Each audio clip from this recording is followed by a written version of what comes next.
Hello friends, welcome my YouTube channel biology by HR sir. Last video के अंदर अपने देखा कि जो माइक्रोस्पोर एंजाइम है लघु बीजाणुधानी है ना, उसकी स्ट्रक्चर अपन पढ़ चुके हैं।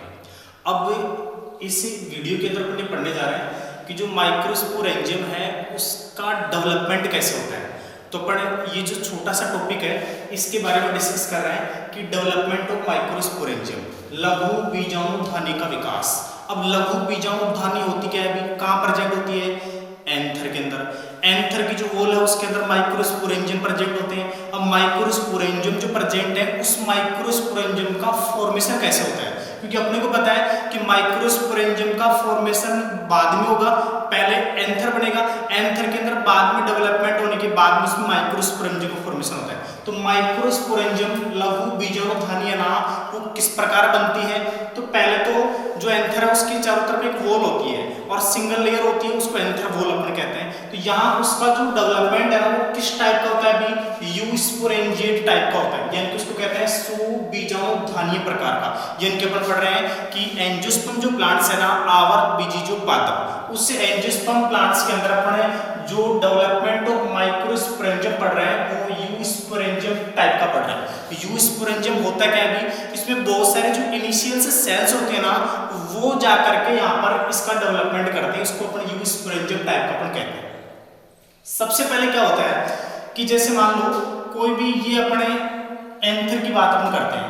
एंथर में बहुत सारी सेल्स होती है और इन सब सेल्स के अंदर होता क्या है कि बहुत सारी जो सेल्स हैं उन सेल्स में कुछ जो सेल्स है ना वो क्या होती है, अभी उसका जो प्रोटोप्लाज्म है सेल्स का, यानी कि जीव द्रव्य, और उनका जो केंद्रक है न्यूक्लियस है ना, वो क्या हो जाता है? अभी यहाँ पर सघन मतलब कंडेंस्ड गहरा हो जाता है और जीव द्रव्य गाढ़ा हो जाता है। तो जीव द्रव्य गाढ़ा होने से कुछ जो सेल्स है ना वो अपने को आकार में बड़ी एवं स्पष्ट दिखाई देती है। अब ये जो बड़ी और स्पष्ट दिखाई देती है ना, तो यहाँ पर एक जो सेल्स है वो अपने आकार में लार्ज हो जाती है और अपने को क्लियर नजर आती है। उस सेल्स को अपन क्या कहते हैं? यानी कि आर्किस्पोरियल सेल, यानी कि प्रे-पशु कोशिका। ये जो फर्स्ट सेल है जिसके द्वारा आगे चल करके माइक्रोस्पोरेंजियम का फॉर्मेशन होता है, तो उसके अंदर इस सेल्स का नाम क्या है? अभी आर्किस्पोरियल सेल, यानी कि प्रे-पशु कोशिका। इस जो आर्किस्पोरियल सेल है इसमें न्यूट्रिशन के द्वारा कंटिन्यू क्या होगा? अभी डेवलपमेंट होगा। न्यूट्रिशन को अदर सेल्स के द्वारा मिलता है, तो ये जो बनने वाली यहाँ पर जो आर्किस्पोरियल सेल है ये न्यूट्रिशन लेकर के डेवलपमेंट करती है और सेल डिवीजन करती है। जब ये सेल डिवीजन करेगी ना तो यहाँ पर 2 टाइप की सेल का फॉर्मेशन होगा और 2 टाइप की जो सेल्स है ना उसमें फर्स्ट जो सेल्स है उसको अपन कहते हैं प्राइमरी पैरेटल सेल और सेकंड है वो है प्राइमरी स्पोरोजिनस सेल। यानी कि फर्स्ट है प्राथमिक भित्तीय कोशिका और सेकंड है प्राथमिक बीजाणुजनक कोशिका। दो अलग अलग प्रकार की सेल्स का फॉर्मेशन है। दो अलग अलग प्रकार की जो सेल्स हैं इसमें क्या होता है, जो प्राइमरी पैरेटल सेल है ये करती क्या है? अभी ये एंथर वॉल का फॉर्मेशन करती है आगे चल करके। दो सेल्स होगी, फर्स्ट तो क्या होगी प्राइमरी पैरेटल सेल प्राथमिक भित्तीय कोशिका, तो ये किसका फॉर्मेशन करती है? अभी यहाँ पर भित्ति का फॉर्मेशन करती है, वॉल का। और वॉल का फॉर्मेशन करती है, इसका मतलब किस वॉल का? एंथर वॉल का। यानी कि जो पराग पोषण एंथर उसकी यहाँ पर क्या बनती है? भित्ति वॉल बनती है, बाहर की लेयर बनती है। और लेयर्स के बारे में अपन डिस्कस कर चुके हैं पिछले वीडियो के अंदर। उसमें ये देखा कि यहाँ पर कितनी लेयर बनती है? अभी 4 लेयर का फॉर्मेशन होता है। कौन कौन सी? एपिडर्मिस, एंडोथीसियम, मिडिल लेयर और टेपिटम। ठीक है ना? सबसे बाहर यानी कि जो बाह्य त्वचा है उसके अंदर एंडोथीसियम है, अंतस्थ त्वचा है, उसके अंदर मिडिल लेयर है और टेपिटम। इन सब के बारे में अपन डिस्कस कर चुके हैं। ठीक है ना? लेकिन ध्यान रखना ये एक प्रकार का अपवाद है, एक्सेप्शन एपिडर्मिस का, यानी कि बाह्य त्वचा का। एक्सेप्शन क्यों है?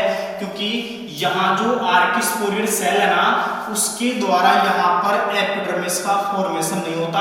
बाकी शेष 3 जो परतें हैं ना उनका फॉर्मेशन किसके द्वारा होगा? आर्किस्पोरियल प्रे-पशु कोशिका के द्वारा होता है। इसलिए अपन ये मानते हैं कि जो एपिडर्मिस है ना वो इस प्रे-पशु कोशिका के द्वारा फॉर्म्ड नहीं होती। इसलिए अपन ये मानते हैं कि यहाँ ये किसी भी लघु बीजाणुधानी का भाग नहीं होती।